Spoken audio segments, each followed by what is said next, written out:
Son Excellence Assimi Goïta a fait fort aujourd'hui. Le Mali a donné une véritable démonstration de force lors de son défilé militaire. Des hélicoptères survolant le cortège, des chars de différentes catégories au blindage renforcé, des blindés pour la reconnaissance légère et le transport de troupes, jusqu'aux unités d'infanterie de combat et à l'artillerie lourde avec obusiers. L'aviation de combat était également présente, prête pour les attaques au sol. Des Sukhoi ont fait vibrer le Mali, accompagnés de drones de surveillance et de frappe bien dissimulés dans les nuages. Des missiles sol-air, des VTT blindés et j'en passe. On ne peut que l'admettre. Le Mali s'est bâti une armée solide.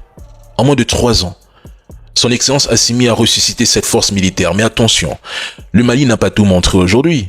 Ce que vous avez vu n'était qu'un aperçu de la véritable puissance de feu malienne. Vous savez, dans un défilé militaire, on n'expose pas tout.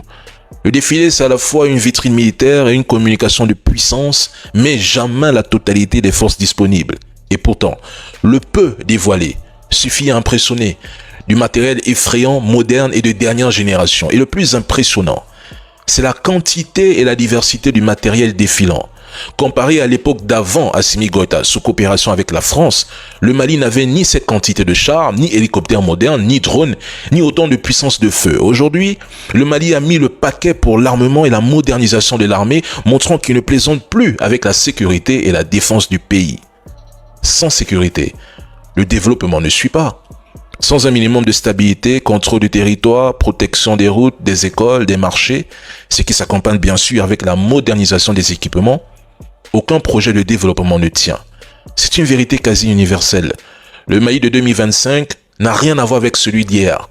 Aujourd'hui, il est souverain et il est fort. Vous savez, ils ont prédit la chute du Mali depuis 2021.